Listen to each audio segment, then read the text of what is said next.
Bonjour à tous, voici le 14e avis de l'imitation de Jésus-Christ. Éviter les jugements téméraires et ne point se rechercher soi-même.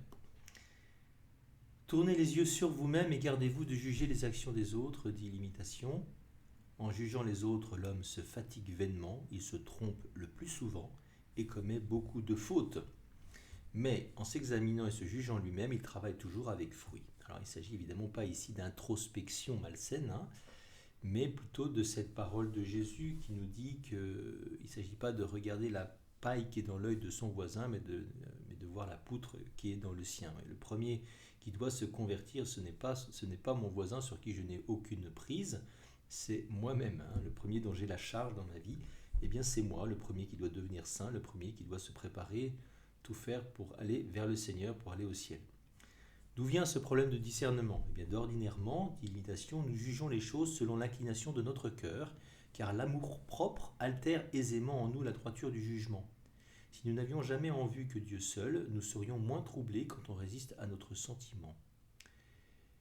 Et ce sentiment qui peut être un peu le roi de notre vie, notre époque, c'est oui, le subjectivisme, c'est moi qui sais, moi qui sens, moi qui comprends, mon affectivité, ma sensibilité qui va gouverner jusque ma raison. Souvent, nous dit l'imitation, il y a quelque chose hors de nous ou caché en nous qui nous entraîne.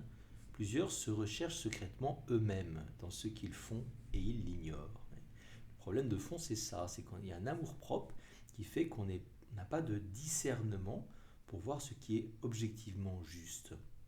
Toujours dans la subjectivité, une subjectivité largement aveugle, erronée.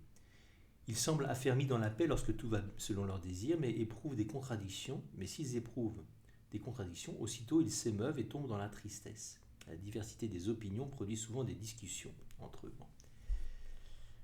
Alors, comment résoudre cette question? Eh bien, on quitte difficilement une vieille habitude et nul ne se laisse volontiers conduire au-delà de ce qu'il voit. Si nous voulons appuyer notre esprit sur notre...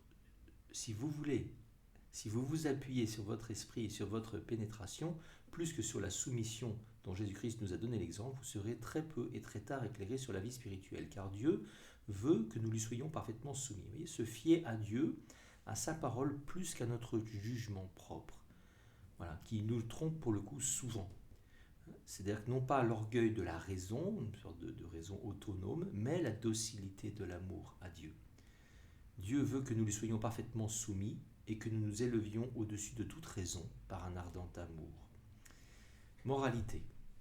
Mais il s'agit d'accepter de se voir pauvre et pécheur, de regarder ce qui en nous, en moi, ne veut pas obéir, ne veut pas se soumettre, ce qui en moi est orgueilleux, ce qui en moi est amour-propre, le considérer en vérité. Renoncer à se chercher soi-même, comment? Eh bien en fixant Jésus-Christ, en fixant à l'extérieur, en se décentrant, s'oublier soi-même. C'est un enjeu majeur de la vie chrétienne, de la vie spirituelle, se décentrer. S'il s'agit de tourner les yeux en nous-mêmes, c'est pour voir ce qui en nous est de l'ordre de l'amour-propre, pour s'en déposséder en tournant le regard vers le Seigneur. Alors je ne sais pas, qu'est-ce qui peut nous aider à ça? Eh bien un temps d'adoration eucharistique, un temps tourné vers Jésus, une icône, quelque chose qui nous décentrera de nous-mêmes, pour nous faire un peu oublier nous-mêmes et l'enjeu de notre vie, qui est rarement aussi grave qu'on le croit. Notre vie est belle, notre vie est grande, mais elle a vocation à être donnée, et non pas le repli sur nous-mêmes. Voilà, bon courage dans ce travail un peu en profondeur, même franchement en profondeur, de notre vie que nous avons à entreprendre au quotidien, et en particulier aujourd'hui. Bonne journée!